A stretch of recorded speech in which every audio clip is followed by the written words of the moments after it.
Jornal da República e Última Hora, direto de Vassouras, onde está acontecendo o Fórum Estadual de Saúde Pública, o maior fórum desse no estado do Rio de Janeiro. E estamos aqui com o promotor Guilherme Pena, que é um dos palestrantes, vai falar sobre. Ralf, boa tarde. Boa Falar tarde, sobre saúde pública e controle judicial de políticas públicas ligadas à saúde. que é um tema interessante porque é justamente o calcanhar de Aquiles do gestor, né? Sim. Ele recebe a verba pública e ele tem que fazer a prestação no Tribunal de Contas e, se não fizer direito, o Ministério Público é obrigado a agir, entrar com a ação civil pública. E a gente sabe que o SUS hoje é um coração de mãe. Ele faz desde a contratação de recursos humanos até compra de insumos, remédios, hospitais, contrata. Muitas vezes municípios pequenos não têm hospital, aí tem lá aquele hospital filantrópico que o município repassa para ele. E como é a atuação do Ministério Público? Fala um pouco do tema da sua palestra, da sua explanação hoje aqui no evento. Ralf, a atuação do Ministério Público ela pode ser tanto judicial quanto extrajudicial, mas especialmente ela pode ser tanto preventiva quanto repressiva. O interesse da instituição não é atuar só na repressão de eventuais atos ilícitos. Evidentemente, é uma atribuição importante que a Mudou, né? Constituição. Antigamente tinha só Sim, repressão. sim. Hoje Mas está. a atuação, na verdade, É, hoje, primordialmente é preventiva. No sentido de te orientar, no sentido de certo modo, prevenir que eventuais ilícitos venham a ser praticados. O Ministério Público Brasileiro, Ralf, é característico dele, é um Ministério Público que não é só criminal, também civil. E uma atuação que não é só judicial, mas também é judicial. Então, a atuação é bastante larga, é bem ampla, nos mais variados aspectos, e não somente aspectos criminais, mas também aspectos cíveis, de licitação, de contratos, de condução de políticas públicas. Então, a minha participação hoje transcende, inclusive, a atuação do Ministério Público, é mais no sentido de contextualizar a saúde pública com uma política importante que a Constituição desenha, uma promessa constitucional feita pelo Constituinte, pelas formas que a Constituição nos dá de fazer concretizar essas promessas. o Ministério Público, então, é meio aquele presidente americano dizia: fale manso, mas carrega um porrete, né? É, Você fala manso, instrui como é que faz a prevenção, mas se precisar, vai estar tá com porrete, né? sim, a Constituição e a legislação conferiram ao Ministério Público uma série de mecanismos para exercer suas atribuições, desde uma investigação preliminar, passando pelo inquérito civil, se for o caso, uma ação civil pública. Então, são vários instrumentais disponíveis para esse fim. E a atuação do MP não é atuação, e acho importante reiterar essa questão, somente repressiva, mas também preventiva, de orientação e de condução de políticas públicas nesse sentido. Guilherme,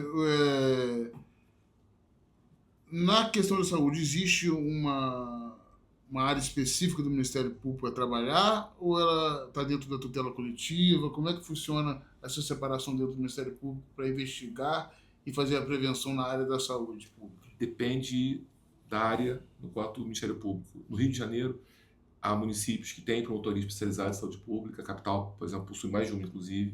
O município interior também possui alguns promotorias especializadas em saúde pública. Quando não houver, a promotoria tutela coletiva que atua em saúde pública, ou promotoria única em comarcas menores. Mas cada vez mais a instituição presta uma atuação especializada em matéria de saúde. Saúde é uma atuação muito característica, com conceitos muito próprios. Então, será tão mais efetiva a atuação quanto mais for especializada essa atividade. Por isso, a instituição tem primado por criação de órgãos com especialização em saúde pública. Quando não houver, o promotor tutela coletiva atuará também na saúde pública. Ele tem também um instrumental necessário para isso e fará atuação judicial e extrajudicial. Doutor, no Rio de Janeiro, nós sabemos que existe cerca de 12% do orçamento que vai para a saúde, que dá uma média de 412 por pessoa per capita. 412 per capita. Existem procedimentos que as pessoas requerem, remédios, insumos, que custam muito mais que isso. Alguns custam até milhões. Como que o Ministério vê essa questão que às vezes só tem um tipo de recurso, só tem uma fonte, e às vezes se gasta com um procedimento o que se daria para atender todo um coletivo. E aí, como é que fica essa balança para o Ministério Público na sua avaliação? Questões como essa, Ralf, envolvem decisões drásticas, até porque atender a um pode se não atender a outro. Mas, de certa maneira, o Supremo Tribunal Federal definiu já parâmetros mínimos decisórios sobre essa questão. Então, por exemplo, matérias de medicamentos, a atribuição é concorrente entre qualquer entidade federativa. O próprio STF entende que não é possível obrigar especialmente o Estado a fornecer medicamento experimental ou com uso off-label. Registrou-se só a possibilidade de medicamento incorporado ao SUS, que a Anvisa tenha já registrado. Então, de certa maneira, nós temos algumas restrições impostas pela jurisprudência, inclusive, que conduzem um pouco a atuação da instituição. Então, cabe a nós atuar naquele espaço decisório que o STF nos conferiu sobre essa Então, se questão. criou um paradigma já Sim, está mais ou menos já solucionado. eu acho que a jurisprudência brasileira, dos anos 2000 para cá, evoluiu bastante. Inclusive, minha palestra de hoje abordará marcos decisórios do STF sobre saúde. Então, por exemplo, no ano 2000, o STF reconheceu que competência era concorrente.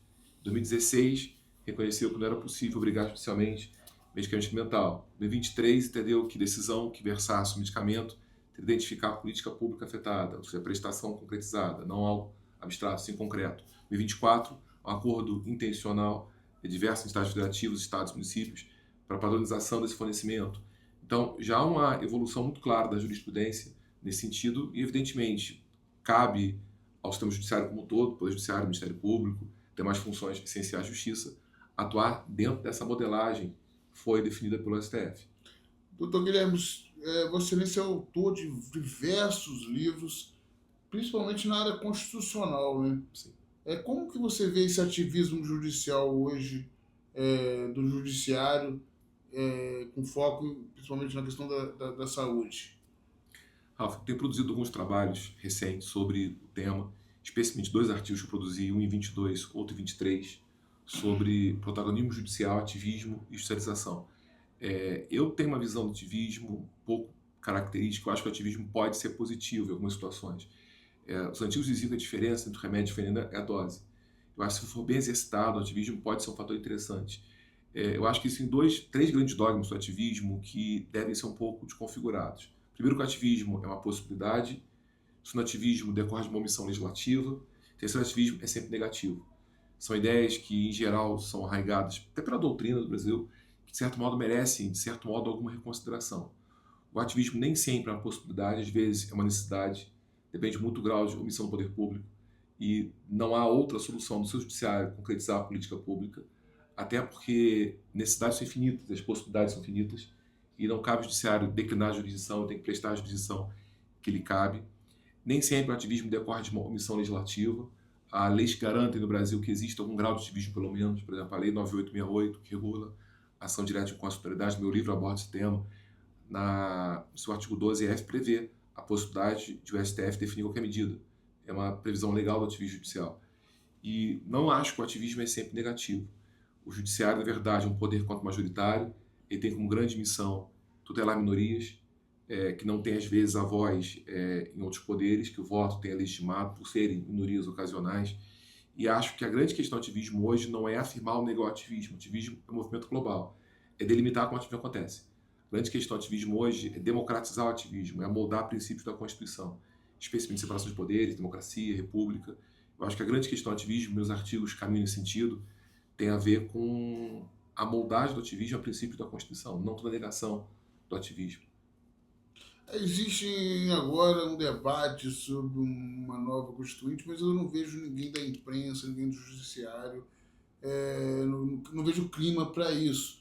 Até mesmo porque no Brasil é mais fácil mudar a Constituição do que fazer uma, né? Sim. Nós temos visto aí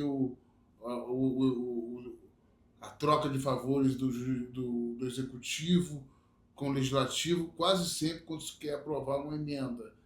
Então, aí você vê aí dos últimos, da Dilma para cá, o aumento de emendas constitucionais tem 10 vezes mais emendas do que havia na época antes da Dilma Rousseff. O, o judiciário, então, passa a fazer esse ativismo diante da inércia do poder legislativo. É mais ou menos isso? Eu entendo que na nossa Constituição nós temos hoje 3 grandes desafios a enfrentar no futuro. Nós temos conquistas a celebrar, mas temos desafios a enfrentar no futuro. Um deles é o alto grau de omissão. Nossa Constituição tem 200 normas dependentes ainda de regulação legal. Então, essa omissão é uma questão a se definir no futuro, de certo modo a se solucionar. Outro problema que o Brasil possui é o alto grau de efetividade constitucional. Nossa Constituição não é cumprida efetivamente. Ou não tem cumprimento efetivo, ou não tem cumprimento efetivo com a mesma intensidade. Por exemplo, comparemos o artigo 5º da Constituição com o artigo 6º da Constituição. O artigo 5º é um artigo hoje relativamente efetivado. Por defesa, contraditório, propriedade. O artigo 6º não tem o mesmo grau de efetividade. Saúde. Então, o individual está ficando acima do social. Em certa medida, sim. E uma questão que você muito bem colocou, Ralf, é o alto grau de mendismo constitucional. Nós temos excesso de emendas à Constituição. De certa maneira, esse mendismo é explicável pelo fato de haver uma Constituição extensa demais. Quanto mais analítico é o texto, mais propenso a emenda ele é. Pelo fato de haver uma Constituição nossa com essa característica, ela tornou-se propensa a esse alto grau de emendismo. É interessante porque esse alto grau de emendismo não se limita só à União. Os estados também é verificado. Nós temos estados hoje com um número de emendas excessivo. Então, não é uma questão só federal, é uma questão estadual. Os estados também estão fazendo muita emenda à Constituição estadual. E até as leis orgânicas municipais também têm muito grau de emenda. E existe muito processo de inconstitucionalidade a nível estadual também? Você que está lá no MP? Existe. Eu vejo fazendo leis esdrúxulas inclusive, principalmente nessa área de religião. Eles querem impor uma religião dentro de escolas. Eu vi algumas entradas do Ministério Público pedindo inconstitucionalidade e conseguiu no tribunal. Então, mais ou menos, quantas emendas constitucionais tem? Por exemplo, a União tem mais de 130 emendas à Constituição. Nós temos estados com mais de 100 emendas. Então, esse mendismo não é só federal, também estadual. Isso afeta, evidentemente, o controle de constitucionalidade. O controle no STF, por exemplo, o controle tem como parâmetro a Constituição Federal. Agora, nos TJs dos estados, tem como parâmetro a sua Constituição. Também um controle muito ampliado hoje. O controle, na verdade, a atual Constituição ampliou e foi muito salutar a extensão dele. O controle hoje se aplica a várias matérias, nós temos várias ações. Os municípios também, né? As leis municipais sofrem controle de constitucionalidade tanto no TJ quanto no STF também. Então, o STF utiliza hoje uma ação que a DPF tem alto grau de utilização, inclusive para leis municipais. Então, é a principal forma da questão chegar mais alta corte do país. São questões que nós temos que enfrentar e são questões que uma democracia jovem como a nossa tem que resolver. Mas a questão do emendismo tem como grande fato, como grande causa, o fato de haver uma Constituição que é muito extensa. Isso tem pontos positivos e negativos. O maior problema que eu vejo nessas emendas é a questão do toma lá da cá, né? Que os deputados, os vereadores, no caso da lei orgânica, exigem mundos e fundos para poder alcançar o quórum da Constituição. Quando o presidente quer emendar alguma coisa, que na maioria das vezes não é em benefício, como você falou aí, tem 200 normas precisando de regulamentar. Então, ao invés de fazer emendas, eles podiam estar regulamentando o que não está regulamentado perante os princípios da Constituição. Normas importantes, por exemplo, a lei sobre greve de servidor público não foi produzida ainda. Normas de tributação não foram produzidas. A própria reforma tributária exige novas leis ordinárias, complementares, que deverão ser feitas no futuro. Então, não só a omissão em relação o Plano Nacional dos Servidores não existe. A greve de servidor público não existe a lei. Existe uma lei sobre o plano previdenciário, mas a greve especificamente não. Tanto é que o próprio STF entendeu que se aplica do que couber a lei da greve do empregado privado ao servidor público, naquilo que for admissível enquanto não houver legislação sobre o tema.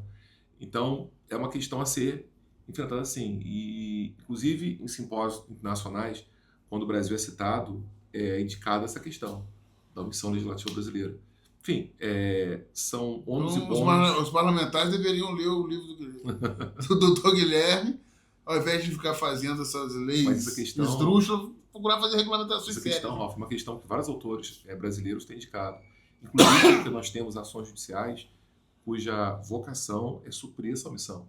Mandado de junção, ação direta por omissão, situações já criadas para isso. E o próprio STF tem esmerado em tentar sanear algumas omissões. Interessante que agora o Supremo Federal criou um mecanismo muito salutar de acordos nas ações de omissão para tentar, de modo consensual, obter uma solução mais eficaz para as hipóteses levadas ao conhecimento dele. É uma resposta que a Corte dá me parece benéfica a esse problema. Vamos pegar um caso típico aqui. A anistia que o Bolsonaro deu ao Daniel Silveira. O judiciário foi lá e falou que não valia a anistia do presidente. Você acha que aí existe um exagero do STF e não respeitar a anistia dada pelo presidente da República? A anistia é um ato pontual e acho, Ralf, que nessa questão deve-se levar em consideração o mérito administrativo. De um lado, o Poder Executivo atua conforme o seu mérito, seu juízo de conveniência e oportunidade. Do outro lado, cabe ao Judiciário também verificar a compatibilidade do ato com a Constituição Federal. Esse juízo é feito pela mais alta corte do país. Possibilidade de ser feito esse juízo é possível. Agora, a intensidade desse controle deverá ser, de certo modo, discutida. Eu não tenho juízos formados para a questão, mas eu entendo que, na verdade, temos que levar em consideração aspectos que têm a ver com a separação de poderes. Ou seja, com freio e contrapeso necessário dos poderes independentes e harmônicos. O fato executivo ser gestor de políticas públicas e ter um espaço de discricionariedade, e o fato judiciário zelar pelo cumprimento da Constituição e entender que, eventualmente, esse ato pode conflitar com o texto constitucional. Você acha que a vocação de muitos deputados bolsonaristas que há um superpoder do judiciário atualmente no Brasil, você acha isso real ou você acha que é só narrativa? Ralf, não há um poder para além do texto, que existe o protagonismo judicial. E não é um protagonismo restrito ao Brasil. No mundo inteiro, isso, de certo modo, pode ser identificado. Estados Unidos, Europa continental, América Latina, isso pode ser identificado por um fator muito característico. Isso tem razões políticas, econômicas, mas também filosóficas. Direito constitucional, nós estudamos agora o neoconstitucionalismo, que é a ideia de que central, na qual as normas constitucionais não se resumem às regras, mas também compreendem os princípios constitucionais. Os princípios, que são as ferramentas básicas dessa atuação, também têm normatividade própria da Constituição. Ora, se o princípio é norma, é natural que você empodere o poder que interpreta os princípios, o judiciário, e, em detrimento do poder que constrói regras, o legislativo e o executivo. Então, no mundo inteiro, com o advento do neoconstitucionalismo, que é um movimento global, o judiciário tem ganhado relevância. E isso não é por si só incompatível com democracia. Democracia, pelo contrário, pode ter no judiciário o seu canal de manifestação. A questão, de novo, volta a ser a dose de exercício disso, não a possibilidade de ser feito. A questão aqui central não é nem se, e sim como. Não é se o judiciário pode atuar, ele poderia, como ele faz essa atuação. E como se molda essa atuação a princípios da Constituição. Em algumas situações eu acho que a atuação é salutar, eu acho que ela atende a valores da Constituição, implementa princípios constitucionais, portanto, concretiza normas da Constituição. Na sua opinião, a democracia brasileira ela tem avançado? Ela teve algum retrocesso nesses últimos, desde 88 para cá, na questão de estabilização do poder entre os poderes? Houve um avanço inegável.